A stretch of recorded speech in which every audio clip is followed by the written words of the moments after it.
Hi everyone, Miss Silla here, Learn to Grow. I hope that you're having a good day. So I finally got around to doing a spring garden tour and cannot wait to show you our new raised beds. They are right here behind me, so I've been meaning to tell you more about them. I've just been so busy, but let's go ahead and take a walk. I'll show you what's going on. I haven't gotten around to planting any warm crops because it's gotten cold again. We are down to around the 40s at night and 50s and 60s during the day. So I'm about to pull out some of the kale plants that have bolted. The garlic crop is doing really well and other cool weather crops. So let's go and take a walk, and I hope that you enjoy this tour today. Lots of bees. I don't know if you can see them, all the bumblebees. Anyways, let me know what you're growing in your garden this season. Leave a comment down below, and thank you so much for joining me today, and happy gardening. So here is a quick view from our deck, and then we'll head down. This is that old plum tree that my husband cut back about 4 years ago, and it regenerated and put out some new shoots. I can actually divide these into multiple trees, but it's not mature yet. There's one branch that has some fruits, but not much at all.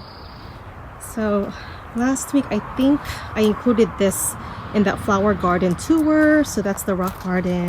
Then we have the Camellia here and mountain laurel, wood sorrel on the bottom, the ground cover, but also edible, wild edible. Just eat in moderation, do your own research, because it is high in oxalic acid and it can make you sick if you eat too much of that. So make sure you always read up on that. Okay, so let's go over here. So here are the rhubarb plants right behind this Crocosmia, a rhubarb patch. There are several crowns in these patches, so I didn't separate them yet. I have given a few crowns away to friends over the years. So this is the Victoria variety, and it is a perennial, very hardy, cold hardy, all the way down to, I believe, zones 2 to 3. So that's around -35 to maybe possibly -50 degrees Fahrenheit. This is a rose shrub that I moved, and this is that Baby Cakes blackberry, dwarf blackberry. And I actually did a video on pruning back the canes or removing dead canes, but also just want to show you where I pruned the growth tip, and it sent, or it stimulated the plant to send out lateral stems. So we have more stems, more flowers, and more fruit.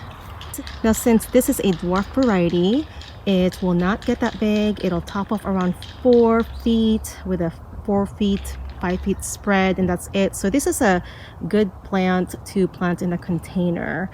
And again, it's called Baby Cakes, and it is from Bushel and Berry if you are interested. Back here is that bubblegum pink peony. Cannot wait for that to blossom. It's so beautiful and smells so good. And some blueberry shrubs. So we planted a few varieties. These are Spartan, Blue Jay, Duke, Chippewa. So it's a good idea to plant different varieties so that way they can cross-pollinate, which will give you better yields and bigger berries. A couple of Fuji apple trees. We had a honey crisp that died that we planted in the middle here so they can cross-pollinate. So unfortunately we don't have an apple tree to cross-pollinate with these, but we have a couple of apple trees on the other side of the garden. There are only a few fruits on these, and last year the flowers all fell off. Oh, there's a bunch right there. And this one is that 5-way pear tree. Looks like there are some there. And up here as well, but this one needs some support. I don't know what happened to this branch, but it's really low and it's kind of hanging there. But anyways, I pruned it back because it was diseased last season, so it looks like it's starting to become healthy again, and hopefully we'll get more fruits from that. So before we head up to the vegetable garden, just want to show you this blue Corydalis. I think it's called blue porcelain. My mom gave this to me for Mother's Day. It is so beautiful and it smells so good.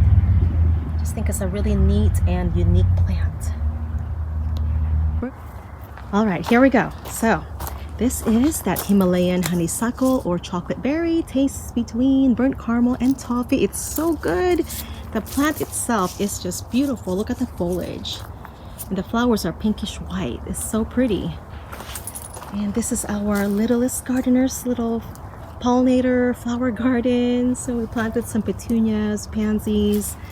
Let's see, daisies. I think that's leopard's bane. And we moved some of these columbine that were growing on the other side of the garden or the yard.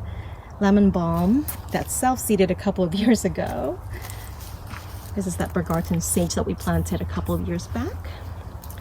And here is a potato bed. So we're growing a combination of early season and late season. There are some Yukon Gold and russet potatoes in this bed. And this is one of the Vego Garden beds that we have. So let me tell you a little bit about it.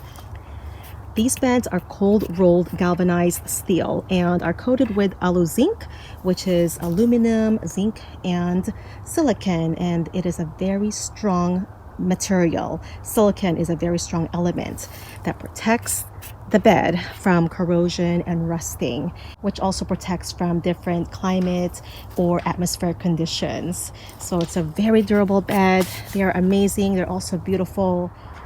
Now, since this is a tall bed, 32 inches in height, we implemented the hugelkultur method, which is filling the bottom half with biomass such as dead wood, logs, twigs, sticks, yard debris, grass clippings, and also some compost in there. And so over time that'll break down, but it also saves money because we don't have to fill all of it with raised bed mix, and that can cost a lot of money in the long run. But all that organic matter that decomposes over time will provide organic matter. It also retains moisture and is released as plants need them. And as the biomass breaks down over time, it generates heat, which is great especially during the cold months because it can extend your growing season. Here is the round one. This one is a shorter one. It's 17 inches tall with a 42-inch diameter. So we have some leafy greens in here, including perennial wood sorrel, red vein sorrel, some intensive cut and come again lettuce over there. Also planted the shallots here and some strawberries. Here is another tall one, and our littlest decorated it with some stickers. So we have some chives in this one, strawberries, marigolds, great combination, great companions. The chives and marigold attract beneficial insects and repel pests. And then we also have some lettuce on the other side. This is called Four Seasons lettuce, such a beautiful variety. These are the ones that we winter sowed. So they did really well and they're delicious, succulent, and tasty. We planted a salvia right here. If you guys are interested in the Vego beds, make sure to check out the link below. I also have a caption down in the description box that tells you more about them. So we were just here, and I'm going to circle back to my left here, but let me show you this real quick. This is a Topiary Lavender. So beautiful. I've got some Aluzinc down there. The bees love them. And we'll go back to the left here. These are the elephant garlic, have some charred volunteers in there. Some more red vein sorrel. So these are perennials. I believe they're perennials all the way down, or hardy all the way down to zone 4 or 5. A couple of tree colored cuttings. That I am rooting. And over here are our fig trees in pots. So these were planted in 2019. So that was 2 years ago. So they were pretty little. They were only about maybe a foot tall. So they are almost 6 feet tall now. They are growing in these 30-gallon pots, and we usually plant some strawberries in each pot, companion plants. They do really well together. So I usually leave about only 4 to 5 strawberry plants in each pot, but you know, they propagate by the runners. So I usually just remove the runners when they do, unless you want to get more plants like these runners here. These are runners or stolons, and the little baby plant grows, which is pretty much a clone of the mother plant. But that's a great way to propagate strawberries because they actually lose their vigor after about 3 or 4 years. Lemon balm, oregano, lemon balm. I had to pull out a couple of the lavender that died from the snow a few months ago, so that's gone, but that's okay. We have a couple new ones over on the other side. You guys know how much I love growing herbs. Couple of lemon balm volunteers over there. It is actually a wonderful herb because I think it really works at repelling mosquitoes especially, and sometimes I take some leaves and I rub them on my skin that is exposed, and it works really well. We actually don't really have mosquitoes back here because we plant herbs throughout the garden. Rosemary, lavender, mint, supposedly they also repel mosquitoes, so I think it really works. But when I go in the front yard where I don't have any of these herbs right now, I usually get bit by mosquitoes over there. Okay, let's head over this way. These are the allium, or ornamental or allium, although it's supposedly edible, but always do your own research. Not all of the onion plants or ornamental onion plants are edible, but they are great to have in a garden, attracts pollinators. So the bumblebees and honeybees love them. One of our garlic beds, this is music garlic. It is a Hardneck variety. I also have some yarrow growing in the back, and also calendula. And I believe there are some Egyptian walking onions growing in this garden that fell from the top sets of these mature ones. And I also have some nodding onions down here. Walk back this way. Okay, so over in this bed, we have a lot of kale bolting. So it attracts pollinators. There's a bumblebee right there. And it's great because we have all these raspberries blooming right now. So after they go here, they go to the raspberries and pollinate those as well. And even though raspberries are self-fertile, they still need to be pollinated in order for those berries to develop well. So as soon as these flowers start to form into the pods like these, I will be removing or cutting back the stalks. And I usually leave the roots in the soil to decompose, which is good for the microbes in the soil. This one is jasmine. I love jasmine, it smells so good. I also planted some asparagus crowns. So once these are all done here, half of this bed is going to be all asparagus. So we planted Jersey Night, Mary Washington, and Purple Passion. So they are starting to come up. So I'm going to just let the fern grow and let them establish, and then we'll harvest the spears next year. And also planted some on this side as well on the ground. Unfortunately, the squirrels took the Purple Passion spears, so they dug them up, but some of them are doing okay. Oh, we have some Russian kale volunteer and thousand head kale. Also down over here too, I noticed. Those are all volunteers. And this is one of the blueberry plants that we planted, I think last year. So it's a pretty young one. I pinched off all the blossoms. If you are growing new blueberry plants, it's a good idea to remove all the blossoms in the first year. The second year, you can remove about 30% of it. That way, it'll allow the plants to establish and mature. And in the third or fourth year, you will have a higher yield. So remember that for blueberry plants. So we'll head over here in just a moment. Let's just finish over here real quick. And these are more raspberries that I didn't remove yet, but I'll be removing the raspberries after this season and let the asparagus kind of take over about half of this bed. This bed is about 8 feet long and 4 feet wide, so they'll have enough room on the side, but the raspberries can take over a whole bed. So they put out the runners or rhizomes, and they can proliferate and take over an area if you allow them. So let me move over this way. And more, let's see, those are the chard, these are the spent tulips, and this is one of the garlic that we leave whole. So we intentionally leave whole garlic in the ground and grow them as perennials because they are actually perennial plants, and they are hardy to -35 degrees, or at least some varieties. So if you just leave them, they'll just come back and they'll grow into a clump like this, but that's okay. You can divide them early in the spring or late winter. If you decide to leave them together like this, you can use the greens like you would with green onions or chives. And again, if you leave them together, they will develop into smaller bulbs, or you can separate them.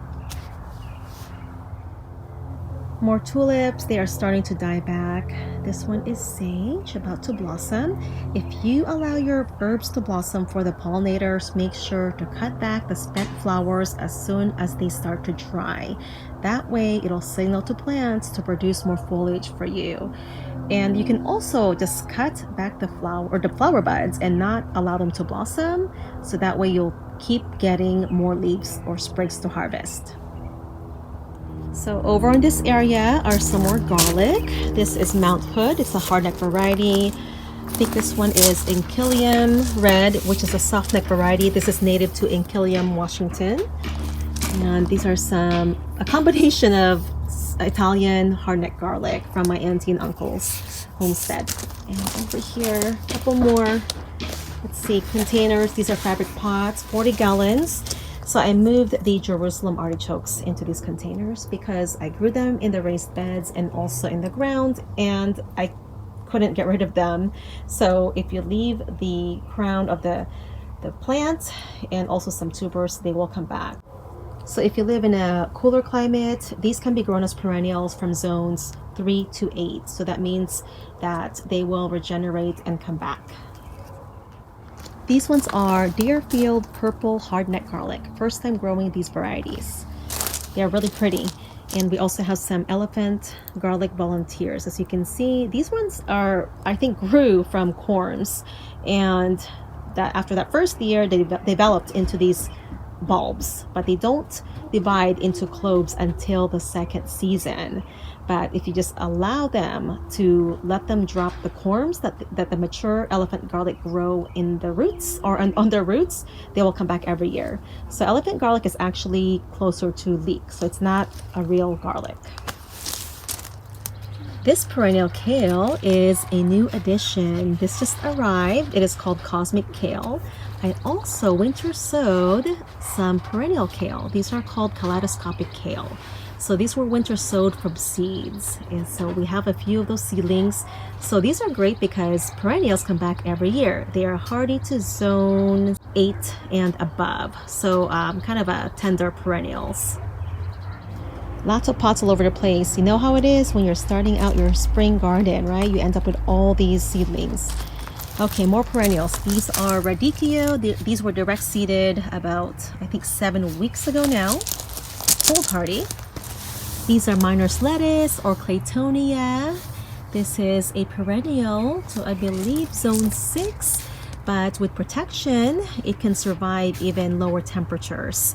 So you can put a row cover on in the winter time, or actually a cold frame would be better. But these are delicious. They taste similar to spinach. The leaves are very succulent. So this is another great perennial to add if you are trying to grow a perennial garden or a food forest or permaculture garden. So because they just come back every year, you don't really have to do any maintenance as long as you give them the right conditions, plenty of sun, good soil. Now we have some radishes. I think they're probably almost ready to be harvested. They're still kind of small. And some spinach. These are actually grown together. I didn't really do a lot of thinning, but that's okay. Kind of an intensive spinach, intensive gardening. So you can just harvest the lower leaves first and allow it to regenerate for another harvest or two. Now we have some peas on this trellis here. I think these are called Magnolia Peas. Just notice this bee. This is a pretty view right here with all the chive flowers. Okay, we'll head over this way. This is Cardoon, which is a cousin of artichoke. As you can see, the leaves are very similar, except these do not grow these edible flowers, although they are mainly grown for the edible stalks. And you can put them in soups or stews. This one is currant. This one, I believe, is the pink champagne. So we added this year. The other currant is over here. This one is the white imperial currant. This is gooseberry. And we have more raspberry canes in this pot because I didn't want to kill them. And I was hoping to give them away to someone, but I haven't found anyone that wanted to take them. These are spring onions and onion scraps that I regrew. So we just harvest the greens, like scallions or green onions. And a couple of fruit trees back here. This is the espalier apple tree. So it's got 5 different varieties now because my mother grafted a 5th variety in there somewhere, but there are some fruits in there, so we'll be thinning them out though soon. These are shallots that I planted, I think back in December. So I planted them in the winter time, but the soil wasn't frozen, so I went ahead and planted the shallots, which are the ones that I harvested from last season that I regrew from store-bought shallots. So love shallots, they are so tasty. And we also have some more new berries. I think one is the golden raspberries and the other one is Caroline raspberry. This is another apple tree. So this is golden delicious.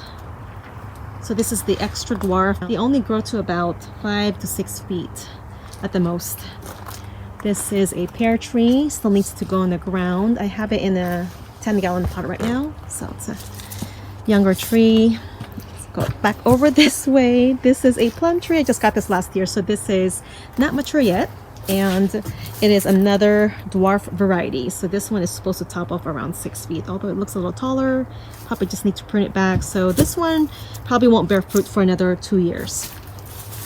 And this is the green stalk garden tower full of strawberry plants. I need to rotate it. So every day it's a good idea to rotate it 180 degrees, so that way all the plants get an equal amount of sunlight. Oops. So I actually cleared out the old strawberry patch and I went ahead and just planted them in containers and in some of the Vego raised beds. These are the English primroses. They are done blooming for now, but they are so beautiful. Split back over here. These are some of the rosemary and lavender cuttings I started last summer, and I'm actually training them into little topiaries. So I usually just remove the bottom stems and leaves and just let them grow that way. There's another one over here. So that one's starting to look like a little topiary, and then you just top it off and shape it. I'll show you the big one in just a moment here. So I'm kind of in the back side right now. This is a shadier part of the garden. There's a lemon balm there. This one is Nasturtium officinale, which is actually in the Brassica or Brassicaceae family or cabbage family. And you can see the resemblance in the flowers. This is also called watercress, which thrive in moist conditions or near water. Now, it does have the same name as the common garden nasturtium, although they are different. I read a while ago about where the name of the common garden nasturtium was derived from, and it's from this one because they have very similar essential oils in taste and smell, which is that peppery flavor. What I like about this plant is that it's a great edible ground cover. Now, be careful if you decide to plant this directly in the garden because they do proliferate quickly by putting out the rhizomes or stolons, which are essentially stems that can grow on the surface or underground, similar to mint, and they can take over an area, but you can contain it in a container. So this is a great perennial to add. It is hardy all the way down to zone 3 or negative 40 degrees Fahrenheit. This one is sweet chervil. It is in the carrot family or Apiaceae. The leaves, the seeds, the roots are edible, has medicinal properties. Very hardy, I think all the way down to zone 3 or about negative 35, negative 40. Tastes similar to licorice or fennel, but they're delicious. I tasted the roots for the first time a couple of months ago and it's kind of sweet. So, and the leaves or the seeds are great for breath freshener. It smells really good. There are some seedlings over there that grew from seeds, so they self-sow as well. These are malva, so I actually dug this up from the ground and potted them up over here. There were volunteers as well. The flowers are purple, they're beautiful, and it is also an edible flower. The seeds are also edible. Got some tree collards that I am starting as well from cutting. These are Chinese pink celery. They are very slow growing. More lettuce here, some radishes, carrots. These ones are earth chestnut. It is in the carrot family. The leaves and the roots are edible, and they are perennial, so I'm glad that I am growing these this year. So here is that rosemary that eventually turned into a topiary. So the lower stems just started to die back, so I just kept pruning it and it turned out into this big one. I need to prune back the top. Look how wide it is. I think it's about 3 feet across, but I think it's beautiful how it turned out this way. All right, let's head back this way. All right, so these are oregano, and over here lemon balm, more oregano that way. These are grapes, champagne grapes. There's a red one and green one. We just planted these about a couple of months ago. My aunt and uncle gave this to us, so she dug it up and gifted it, which is so nice. These are leeks, so I grow them as perennials as well, so I just leave them. Some of these were from last season. They're flowering right now. More chives. I divided these last year, and so they just keep multiplying. So when you're growing chives, it's a good idea to divide them about every 3 to 4 years. But this is really vigorous here, as you can see, so I can probably divide this next year. Italian flat leaf parsley, curly parsley, another curly parsley, tarragon, so more herbs, ginger mint. This is pineapple sage. I have another one here. This is the same plant from I think almost 3 years ago, and so I just cut it back. It got to over 6 feet tall, so I usually just cut it back almost all the way, not all the way to the ground, about maybe 8 to 12 inches from the ground. And they're starting to come back up. It's supposed to be hardy to zone 7 or 8. Hummingbirds love pineapple sage. So let's head over to this bed. So this is mainly drought tolerant herbs, or most of them are Mediterranean herbs. So we have some thyme. This one is lemon thyme here. Variegated oregano, winter savory, variegated lemon balm. This is spiked thyme. Vego Garden shared some of his seeds with me, so these were winter sown. They look similar to rosemary. Sweet marjoram. I just put this loop in here to add some color, and plus the pollinators love it. Purple sage. That's French lavender. Yarrow.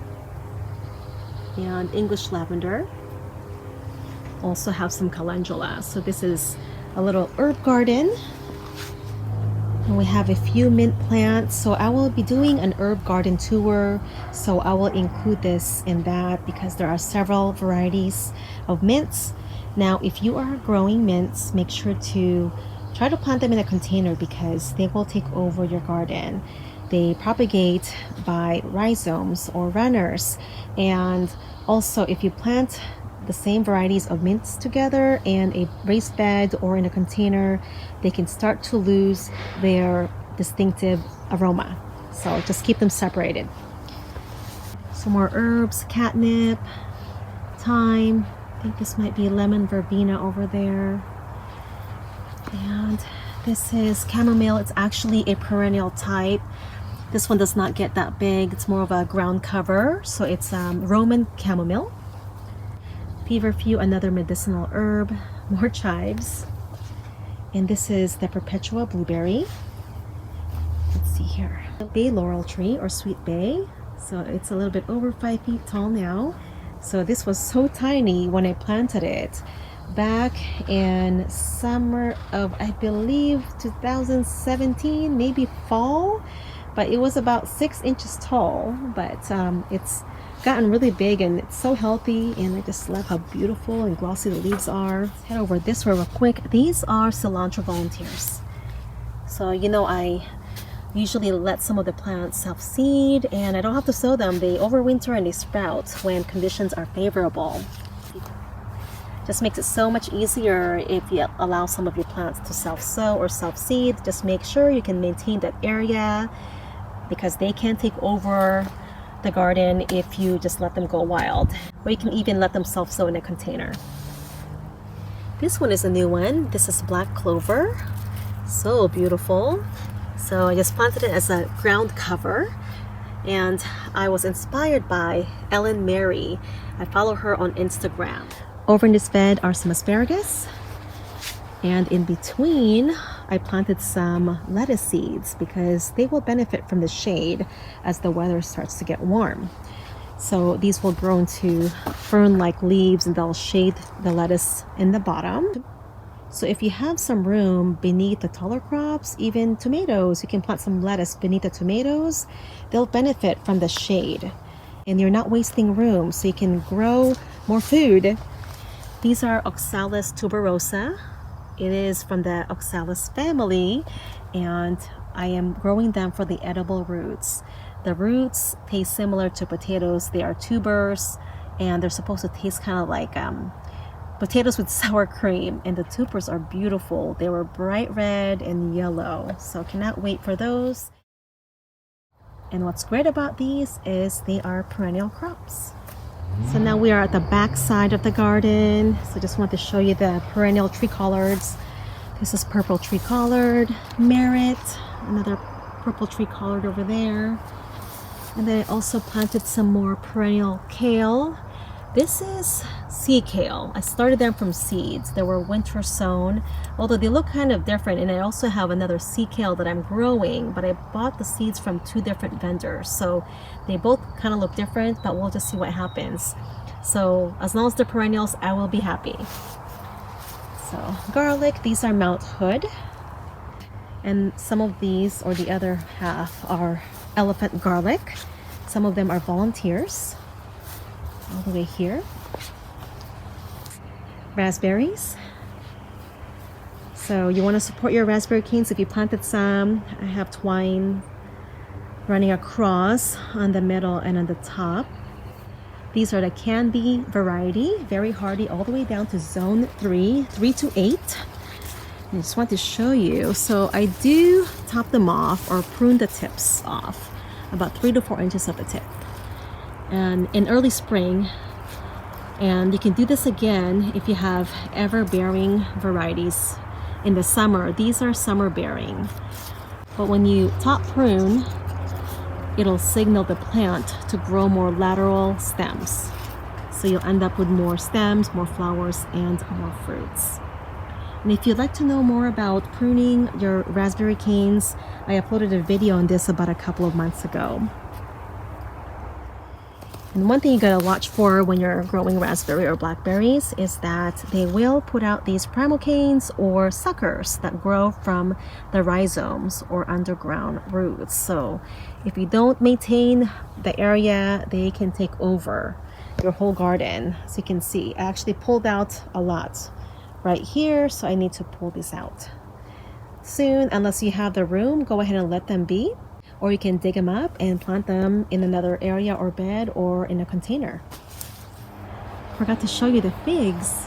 This is, I believe, Desert King fig, and this tree was gifted to us last year from our friends Olivia and Gabe. So that was really sweet of them. I just want to show you, I'm gonna back up a little bit here.